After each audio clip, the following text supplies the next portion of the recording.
तो वो शी में feel scared and there may be some crime also committed.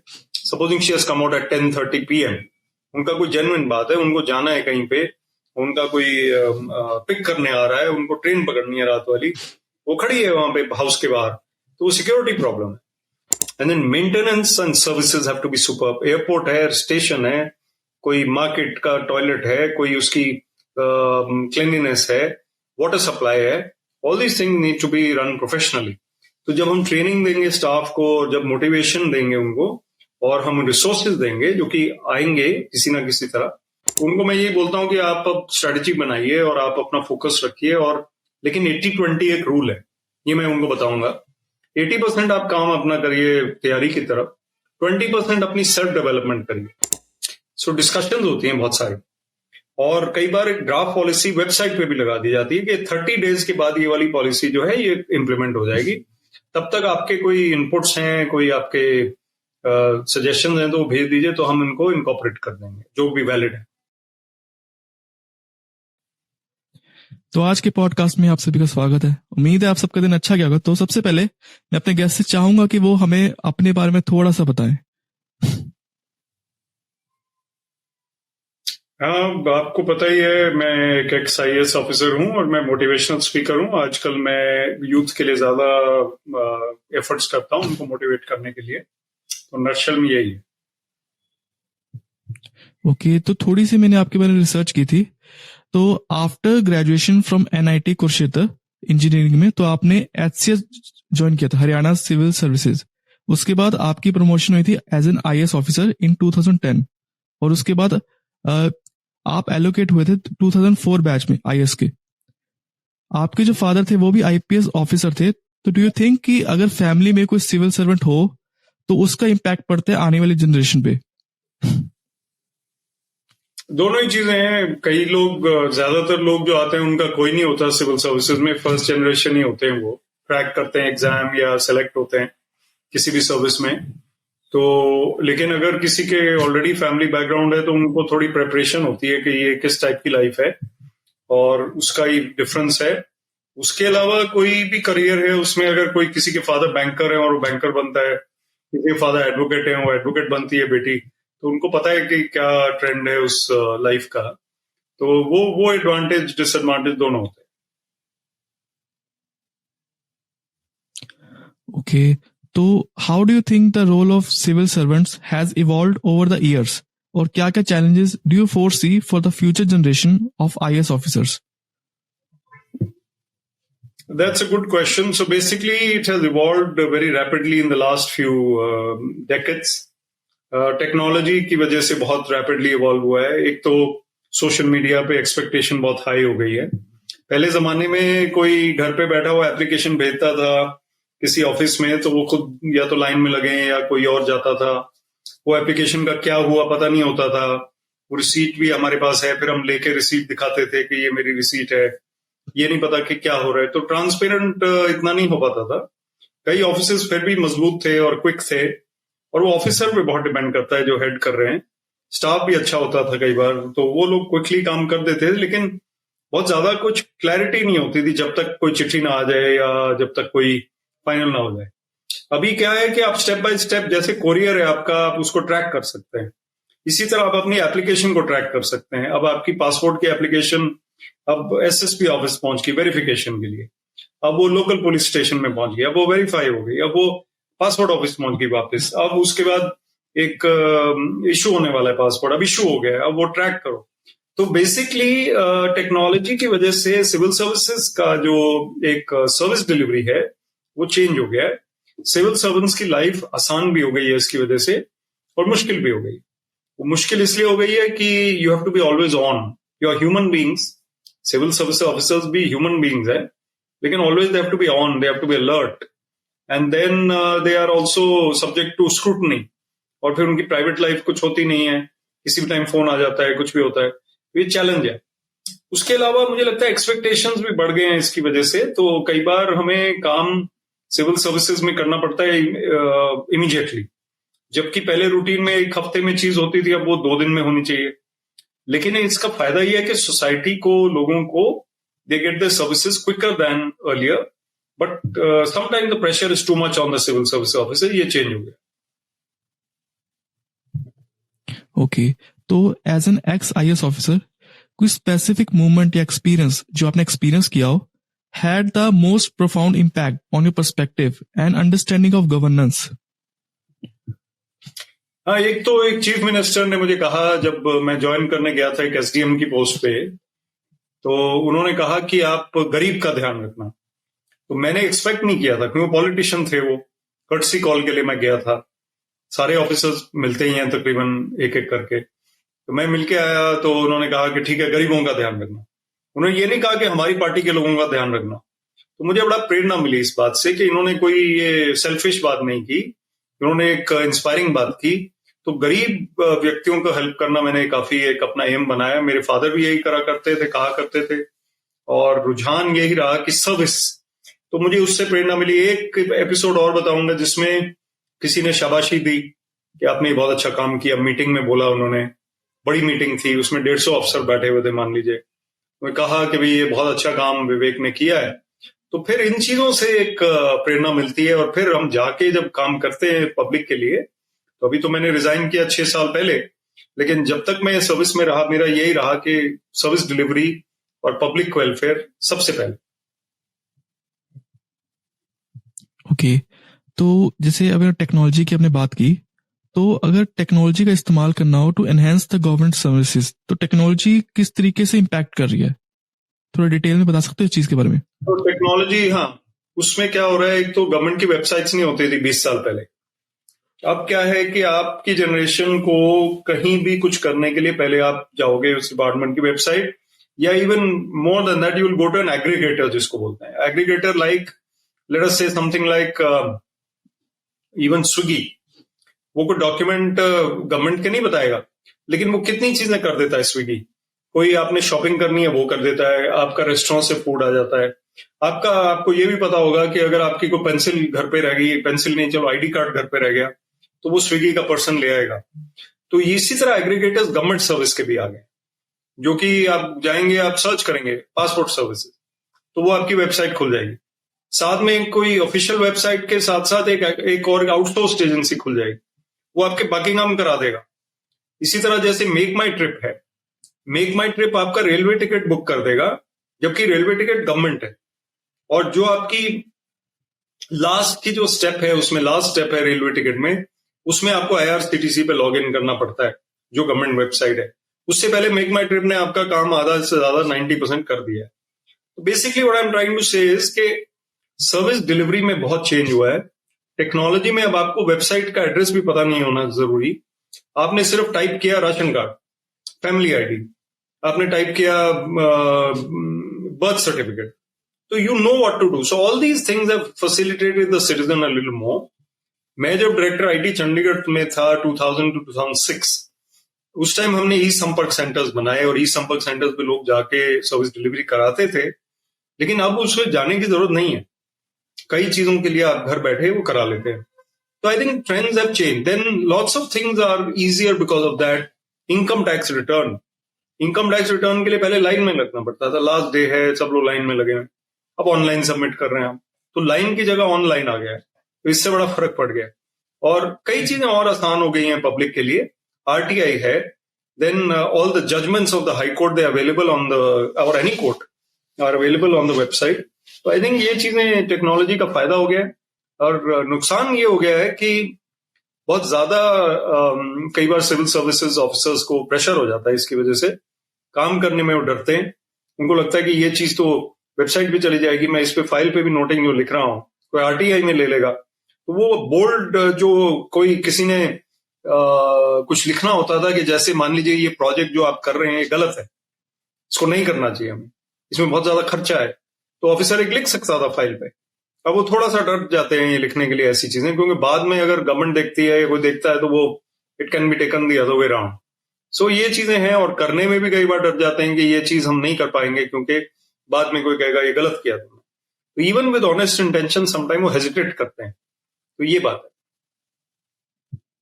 Okay, तो थोड़ी सी पब्लिक एडमिनिस्ट्रेशन की बात कर लेते हैं।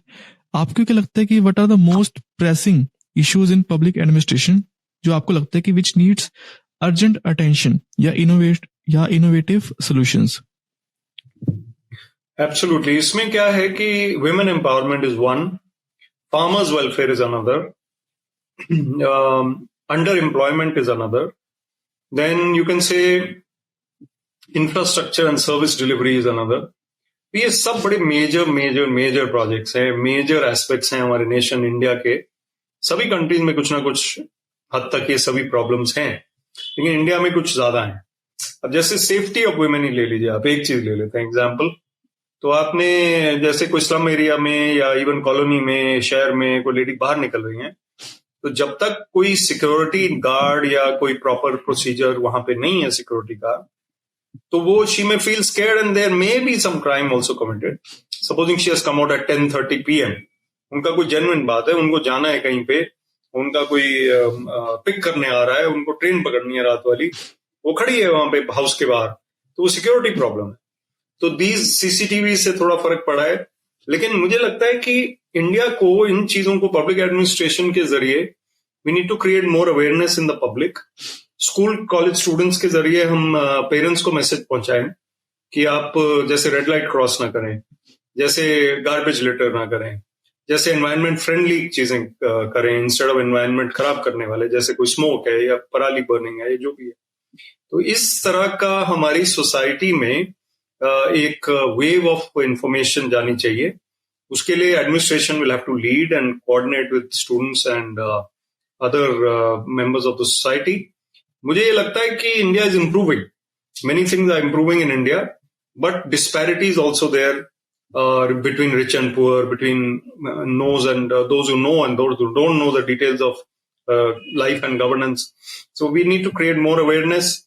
We need to make things transparent, more efficient, and quality of infrastructure, roads, bridges, toilets, everywhere has to be superb. And then maintenance and services have to be superb. Airport है, station है, कोई market का toilet है, कोई उसकी cleanliness है, water supply है, all these things need to be run professionally. तो जब हम ट्रेनिंग देंगे स्टाफ को, जब मोटिवेशन देंगे उनको, और हम रिसोर्सेज देंगे जो कि आएंगे किसी ना किसी तरह, government earns revenue but it has to allocate that revenue to various departments. अब उसमें डिफेंस का बजट होता है काफी, हेल्थ केयर एजुकेशन का जितना होना चाहिए उससे कम है. तो these are the things that India needs to look at. Okay, तो looking back at your career, तो are there any policies या initiative जिसमें आप इन्वॉल्व हुए हो और आप उसको लेकर काफी प्राउड फील करते हो आज के टाइम पे? Some nice things happened, like the tourism policy of Chandigarh administration. I was director of tourism. IT policy of Chandigarh administration, I was director IT. So I was involved in both of them, and it was very nice to be able to contribute. और जो भी मैंने अपना inputs थे, जो भी मेरा जितना मुझे समझ आता था, मैंने कोशिश की कि इनमें बढ़ावा किया जाए. जैसे यू कैन से कि लेट अस से tourism in Chandigarh but not much. People used to cross Chandigarh and go to Himachal और पंजाब, अमृतसर. चंडीगढ़ को हमने एक डेस्टिनेशन बनाना था, तो उसके लिए हमने कैंपेन किया कि लोग यहाँ पे सिर्फ क्रॉस ओवर करके लंच करके निकल जाएं. यहाँ पे भी टूरिज्म है, रॉक गार्डन है, साथ में पिंजौर गार्डन है, और यहाँ के गार्डन्स सारे ही चंडीगढ़ के बहुत अच्छे हैं, लेक है, और फिर then there are quality of life है. You can spend a couple of days in the fresh air, nice shopping and sightseeing. तो ये चीजें हमने किया. फिर चंडीगढ़ बाद में आया टूरिज्म मैप पे. आजकल आप देखते हैं कि 2-3 गाने हैं बड़े सुपर हिट जिसमें चंडीगढ़ शब्द आता है, तो वो अपने आप में चंडीगढ़ का एक कैंपेन बना हुआ है, वर्ल्ड में लोग देख रहे हैं, सुन रहे हैं उसको. तो आई थिंक ये चीजें चंडीगढ़ को हेल्प किया. और आईटी पार्क में भी इन्वेस्टमेंट आया, जॉब्स आए, उतने नहीं आए जितने होने चाहिए, और अभी भी हैं. तो hopefully that will also expand. तो these 2 initiatives I remember which are fulfilling. Okay, तो थोड़ा सा मैं वुमेन के रोल के बारे में जानना चाहता हूँ इन लीडरशिप पोजीशंस. तो as a high ranking official, तो how do you perceive the role of women in leadership position within the bureaucracy? So I remained in service till 2017, and now I'm a motivational speaker, but I meet a lot of universities and a lot of departments and private companies, and the role of women is very immense. in government, when I was an IAS officer, I had colleagues who were very bright and industrious and hardworking. They were ladies and men both. And मुझे लगता है कि उनका role main से भी ज्यादा immense है, क्योंकि लेडीज का क्या होता है, एक सेंसिटिव नेचर होता है, sensitive in a positive way, यानी कि उनको समझने में आसानी होती है लोगों का दुख दर्द, और खासतौर पे लेडीज का दुख दर्द। और जो भी लेडीज आती हैं किसी जेंट्स ऑफिसर के पास, वो शायद ना समझ पाए कि क्या इनका प्रॉब्लम का क्रक्स क्या है, लेकिन लेडी ऑफिसर्स के होने से बहुत ज्यादा फर्क पड़ता है। और मुझे लगता है एजुकेशन से लेडी ऑफिसर्स का नंबर भी बढ़ रहा है, कॉन्फिडेंस आ रहा है उनमें, पेरेंट्स भी चाह रहे हैं, स्पोर्ट्स में भी लेडीज आ रही हैं, तो वुमेन एम्पावरमेंट उस तरह से भी हो रहा है। और doctors, pilots etcetera, of course, and you go, you fly anywhere. अगर आप फ्लाइट में कहीं गए, मैं मोटिवेशनल स्पीकिंग कई बार मैं देखता हूँ, the lady is the pilot and the copilot is a man. It's very nice, it's very good. तो ये जो परसेप्शन था कि जो फ्लाइट अटेंडेंट है वो लेडीज हैं, वो भी कई बार बॉयज होते हैं, गर्ल्स होते हैं, मिक्स होते हैं। ट्रेन में आप देखेंगे गार्ड होते हैं, ट्रेन सुपरिंटेंडेंट होते हैं, they are also ladies. Then many senior people are ladies in the army also, they have joined, and it's a great thing. So I think there is a change, but a lot needs to be done in India for parity, total equality. अभी भी 2-3 decades लग सकते हैं, 20-25 साल लग सकते हैं, जब तक हम ऐसी सिचुएशन में आए कि men and women have equal rights in actuality, not कभी पेपर पे, but actually। अब जैसे women सरपंच की सीट होती है कई बार, ये गांव जो है ये women सरपंच बनेगा, यहाँ पे बनेगी, उसकी जगह वो बन तो जाती है, फिर उसका हस्बैंड जो है 5 साल मीटिंग अटेंड करते हैं सरपंच साहब बन के, जबकि वो lady is the sarpanch, husband is not the sarpanch. तो दिस बिकम्स अ प्रॉब्लम। सो ऐसी चीजें अभी हैं, वो ठीक करने वाली है। ओके, तो इंडियन ब्यूरोक्रेसी की अगर मैं बात करूं, इंडियन ब्यूरोक्रेसी की, तो how does the Indian bureaucracy compare to the international standards? Are there any global practices that you think could be effectively implemented in India? Yeah, it's a good question. I think we are Indian bureaucracy or Indian civil service is more intelligent than most countries. Indians basically intelligent है और बड़े quick to understand the situation. मैंने बहुत outstanding officers देखे अपने साथ civil services में, जो who could understand, who could come up with a solution. Public dealing भी बहुत अच्छी है, public से बात करने का ढंग, और फिर ज्यादा जिसको बोलते हैं पचड़ों में नहीं पड़ते, वो बहुत ज्यादा टेक्निकलिटीज में नहीं, सोल्यूशन ढूंढो, काम करो। That is a good way of civil service, as long as you are following the rules and the procedures. But the other thing is कि internationally there may be some best practices, like in the US you have lateral entry. India में थोड़ी सी lateral entry हुई है कि जैसे senior level पे, अभी joint secretary level पे गवर्नमेंट ने एंगेजमेंट्स किए हैं, लेकिन मुझे लगता है कि और हो सकती है, it can be more than that. और उससे क्या होगा कि फ्रेश ब्लड आएगा, engineers, doctors, advocates, architects, if they come into the government service after let's say 10-15 years of private service, they become government officers for 5 years. So एक fresh approach, fresh thought, youngsters can also come. They need not be there for the full 35 years of their lives, but 5 years, 10 years. अभी आपने देखा कि ये जो अग्निवीर वाला है, तो उसमें थोड़ा सा मुझे लगता है शॉर्ट है वो टर्म आर्मी पर्सनल का, उन्होंने सोचा है कि शॉर्ट टर्म के लिए आएंगे। लेकिन अगर ये और चीजों में किया जाए, जैसे एडमिनिस्ट्रेशन में किया जाए, जैसे कि आईटी में किया जाए, जैसे कि मान लीजिए एग्रीकल्चर सेक्टर में किया जाए, प्रोफेसर है कोई एग्रीकल्चर का, वो 5 years के लिए डिप्टी डायरेक्टर बन गया एग्रीकल्चर डिपार्टमेंट के, तो he will be able to implement a lot of policies in a very scientific way. So I think lateral entry is a good thing to learn from other countries. और एक चीज हम learn कर सकते हैं, obviously efficiency and time bound work and greater emphasis on delivery than in too much of red tape और procedure, उससे delay होता है। तो ये सब चीजें हैं। ओके, तो अगर मैं बात करूं, जितने भी यूपीएससी एस्पिरेंट्स हैं जो आईएएस बनने का सपना देखते हैं, तो आपकी क्या एडवाइस होगी उन लोगों के लिए?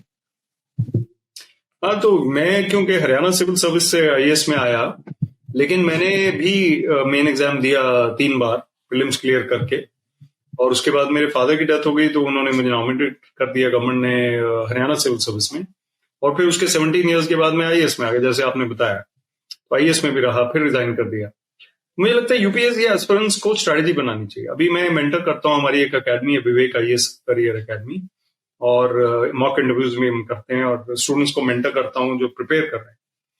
उनको मैं यही बोलता हूँ कि आप अब स्ट्रेटेजी बनाइए और आप अपना फोकस रखिए, और लेकिन 80-20 एक रूल है, ये मैं उनको बताऊंगा। 80% आप काम अपना करिए तैयारी की तरफ, 20% अपनी सेल्फ डेवलपमेंट करिए, physical fitness, mental fitness, books reading, then meditation. उससे क्या होगा कि आपका जो 80% है वो 100% होगा। 80% में आप वो काम करेंगे जो अदरवाइज आप नहीं कर पाएंगे, क्योंकि आपने वो 20% में अपने आप को रिफ्रेश कर लिया, अपने आप को स्ट्रेंथन कर लिया। तो एक कहावत है, एक कहानी है कि एक लकड़हारा who was in the jungle, उनको बोला गया कि आप जितनी लकड़ी काटोगे आज वो सारी आपकी है। तो वो शाम के 5 बजे तक चकनाचूर हो गए because he wanted to cut more and more wood. So passer by says कि आप अपना ये 5 बज गए, अब 8 बजे तक आप काटते रहोगे, कटेगी नहीं लकड़ी, आपका तो बिल्कुल बॉडी खत्म हो रही है और खून से लथपथ स्वेट, और आपकी जो ये कुल्हाड़ी है, एक्स है, ये भी ब्लंट हो गई है। तो वो कहते हैं नहीं मुझे टाइम नहीं है, मैं तो और काटूंगा। लेकिन बाय 5:30 पौने 6 बजे तक वो बिल्कुल कोलैप्स हो जाता है, हॉस्पिटल ले जाना पड़ता है। जबकि अगर वो आधा घंटा रेस्ट कर लेते तो फिर उनकी जो औजार है वो भी शार्प हो जाते, वो खुद भी स्ट्रेंथन हो जाते और रात के 8 बजे तक फिर काट लेते लकड़ी। तो सेंसिबल होना जरूरी है, और यही चीज हमारी स्ट्रेटेजी में भी आएगी यूपीएससी में। Output is more important than input. How many hours you study not important, how you produced your results and what you did in the exam. ठीक है, results are not in our hand, but at least we can do our best, and if we do our best, then it is then rest is up to God. थोड़ी सी हम बात कर लेते हैं public policies को लेके। तो can you walk us through the process of how the public policies formed and how can we measure the effectiveness of a public policy, कि वो पब्लिक पॉलिसी किस तरीके से लोगों के हक में आ सकती है? हर एक पॉलिसी, पब्लिक पॉलिसी जो लोगों के हक में होनी चाहिए। So basically, policies are framed by the ministers and civil servants and public representatives at the same time together. So discussions होती हैं बहुत सारी, और कई बार एक ड्राफ्ट पॉलिसी वेबसाइट पे भी लगा दी जाती है कि 30 डेज के बाद ये वाली पॉलिसी जो है ये इम्प्लीमेंट हो जाएगी। तब तक आपके कोई इनपुट्स हैं, कोई आपके सजेशंस हैं, तो वो भेज दीजिए, तो हम इनको इनकॉर्पोरेट कर देंगे जो भी वैलिड है। तो I think public discourse, public discussion के बाद जो पॉलिसीज बनती है वो अच्छी होती है, क्योंकि दिल्ली में बैठ के या चंडीगढ़ में बैठ के या चेन्नई में बैठ के हम पॉलिसी बनाएंगे तो गांव तक नहीं पहुंचेगी वो रियलिटी। और रियलिटी हमारे तक पहुंचनी चाहिए, so that we make a policy which is public friendly. तो I think public policy should be bottom up, कि जो ग्राउंड लेवल से इनपुट्स आ रहे हैं उनको कलेक्ट करके डिपार्टमेंट बनाए कि ये हमारे एग्रीकल्चर में ये प्रॉब्लम आ रही है, क्रॉप डाइवर्सिफिकेशन की जरूरत है, तो क्रॉप डाइवर्सिफिकेशन की पॉलिसी, उसको इंकरेज करने की, उसको इंसेंटिव देने की। फिर वो ऑफिसर्स टेकअप करें, मिनिस्टर को प्रेजेंट करें, फिर डिस्कशन हो, फिर वो जाएगा विधानसभा में या लोकसभा में, और फिर वो इम्प्लीमेंट हो, तो कोई एक्ट बन जाता है, कोई पॉलिसी बन जाती है, कोई नोटिफिकेशन हो जाता है, तो whatever it is. So basically what I am trying to say is that एक पब्लिक इनपुट्स उसमें जरूरी हैं पॉलिसी बनने से पहले। उसके बाद जो इम्प्लीमेंटेशन है वो कई बार अच्छा होता है, कई बार नहीं होता है। तो वो जहां पे प्रॉब्लम्स आ रही है इम्प्लीमेंटेशन में, then the policy should be revised so that it becomes more practical. कई बार हम कंप्यूटर पे बना रहे हैं पॉलिसी और वो प्रैक्टिकल नहीं है, हमने पायलट भी नहीं किया, फिर हमें पता चलता है कि ये तो इसमें ये प्रॉब्लम आएगी। ग्राउंड में जाके जब पता चलता है तो फिर हम उसको मॉडिफाई करें और जल्दी करें। एक यूनिवर्सिटी है जहां पे सिलेबस मॉडिफाई करते हुए 3 साल लग जाते हैं, मान लो गवर्नमेंट की यूनिवर्सिटी है। अब वो 3 साल अगर लग जाते हैं तो फिर जब तक आप पॉलिसी, आप सिलेबस को रिवाइज करेंगे तो तब तक वो सिलेबस फिर चेंज हो चुका है, वो टेक्नोलॉजी चेंज हो चुकी है, तो आप उसको पढ़ा रहे हैं वो भी ओल्ड हो गया। So we need to be quick with our policies and our notification and our syllabus etcetera. ये सब चीजें हैं, तो policy has to be bottom up and in public welfare. Okay, तो बिफोर रैपिंग द पॉडकास्ट, जितने भी हमारे listeners हैं उनको आप कुछ कहना चाहोगे? मैं ये कहना चाहूंगा कि यूथ जो है खासतौर पे, they should be multi dimensional. Creativity होनी चाहिए लाइफ में, और जितनी नई नई चीजें आप सीख सकते हैं, कर सकते हैं, उतनी करिए। सेकेंडली, आप ऑलराउंडर इसी तरह बनेंगे, कॉन्फिडेंट बनेंगे, और फिर आप अपना फिजिकल फिटनेस, मेंटल फिटनेस रखिए, स्पिरिचुअल फिटनेस रखिए, मेडिटेशन भी करिए और स्पोर्ट्स भी करिए। बुक्स भी पढ़िए, then your life will be balanced. Family life is very important. सिर्फ हमारा career, money and power and fame is not important. What is important is quality of life, quality of peace, quality of mind. अगर आप वो रखेंगे मद्देनजर या जहन में या दिमाग में, तो फिर आपका अच्छा होगा. And then you will be able to lead a happy life. Ultimate the goal is happiness. खासतौर पे यंग लोगों को बताना चाह रहा हूँ, money is not the goal. The goal is inner happiness. वो कैसे अचीव करना है, उसके लिए हमें हार्डवर्क भी करना है, पढ़ाई भी करनी है, जॉब भी चाहिए, लेकिन पागलपन नहीं करना है. Quality of life is more important. That's my message. Thank you sir for coming to the podcast. आपसे बात करके मुझे बहुत अच्छा लगा. जी बिल्कुल मोहित, आपने अच्छे सवाल पूछे और बड़े जेन्युइनली पूछे आपने. कोई एजेंडा नहीं है आपका. आपने जेन्युइन जो क्वेश्चन पूछे, मुझे अच्छा लगा जवाब देके. और होपफुली यूथ को जो पहुंचेंगे उनको कुछ प्रेरणा मिलेगी.